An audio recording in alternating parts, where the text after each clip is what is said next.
So ఇక ప్రపంచం మరొక భారీ యుద్ధాన్ని చూస్తుందండి. నిజంగా ఇంత భారీ యుద్ధం ఈ మధ్యకాలంలో జరగలేదు. ఇరాన్కి ఇజ్రాయెల్కి జరుగుతున్న యుద్ధం ఇప్పుడు ఈ యుద్ధం నెక్స్ట్ లెవెల్కి వెళ్ళబోతుంది. అంటే దీంట్లో ట్రంప్ ఎంటర్ కాబోతున్నాడు, అంటే అమెరికా ఎంటర్ కాబోతుంది. ఇది ఒక భారీ యుద్ధానికి దారి తీయబోతుంది. మరి దీనికి ఇప్పుడు ప్రపంచ దేశాల సపోర్ట్ ఎలా ఉండబోతుంది అనేది ఇక్కడ హాట్ టాపిక్. ఇండియా ఎవరికి సపోర్ట్ చేస్తుంది, ఇజ్రాయెల్కా ఇరాన్కా? ఎందుకంటే ఇజ్రాయెల్ మనకి ఎంతో క్లోజ్ ఫ్రెండ్, ఎప్పటి నుంచో మన వైపు నిలబడింది.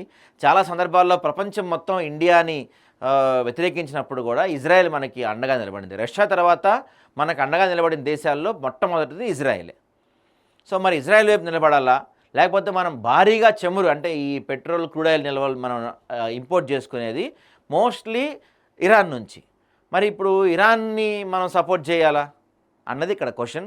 నాకు తెలిసి 99% ఇండియా తటస్థంగా ఉంటుంది, అంటే ఎవరికి సపోర్ట్ చేయదు, న్యూట్రల్గా ఉంటుంది అనేది మాత్రం ఇక్కడ ప్రధానంగా వినిపిస్తుంది. చూద్దాం, ఇదైతే పెద్ద ఎత్తున యుద్ధానికి మారే అవకాశం కనపడుతుంది. యాక్చువల్గా G7 సదస్సు జరగబోతుంది అక్కడ కెనడాలో.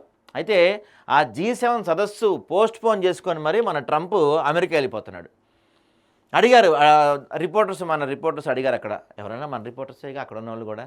సో మన రిపోర్టర్స్ అడిగారు, ఏంటి ఎందుకు వెళ్ళిపోతున్నారు, యుద్ధం చేయడానికి వెళ్తారంటే యుద్ధం కాదు అంతకు మించి అని చెప్పాడు కాక. మరి అమెరికా ఏమైనా ఇరాన్పై అనుభవం వేయబోతుందా, లేకపోతే అమెరికా అసలు ఇరాన్ని మొత్తానికి లేపేసే ప్లాన్ చేస్తుందా, ఏం చేయబోతున్నారు అంటే ఏం జరగబోతున్నది ఇప్పటికి పెద్ద సస్పెన్స్గానే ఉంది. కానీ వాస్తవంగా ఏంటంటే అండి, యుద్ధం ఎవరు చేసినా పాత రోజుల్లోలాగా గెలుపోవటం లేవు ఇప్పుడు. అది కొన్ని సంవత్సరాలు అలా కొనసాగుతూనే ఉంటుంది. ఉదాహరణకు తీసుకుంటే మనం రష్యా ఉక్రెయిన్ యుద్ధం 2 ఏళ్ళ నుంచి జరుగుతూనే ఉంది. కొన్ని లక్షల కోట్ల ఆస్తి నష్టం, కొన్ని వందల వేల సంఖ్యలో ప్రాణ నష్టం జరుగుతుంది. మొన్న అందరూ ఏదో ఈ సోకాల్డ్ మేధావులంతా మనం ఇండియా వెనక్కి వచ్చేగానే యుద్ధం ఆపేశాడు, మోడీ భయపడ్డాడు అని చెప్పి సంకలు గుద్దుకున్నారు చూసారా. మీ అందరికీ తెలియని విషయం ఏంటయ్యా అంటే, యుద్ధం మోడీ ఆ రోజు ఆపకపోతే ఈరోజు నువ్వు పాల ప్యాకెట్ 200 కొనాల్సి వచ్చేటోడివి, నువ్వు తినే కూరగాయలు పళ్ళు కేజీ 100-150 కొనాల్సి వచ్చేటోడివి. నువ్వు తెలుసా?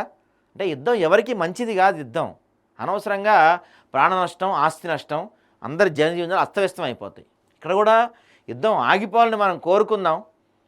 కానీ ఇజ్రాయెల్ ఏమంటుంది, మా అస్తిత్వానికి ముప్పు వస్తుంది అంటే. ఇజ్రాయెల్ ఎలా ఉంటుందంటే అండి, సహజంగా ఇప్పుడు ఎవరన్నా ఏం చేస్తామంటే మనలాంటి వాళ్ళు ఎవరన్నా వీడు వచ్చి మనల్ని కొడితే మనం రెస్పాండ్ అవుతాం.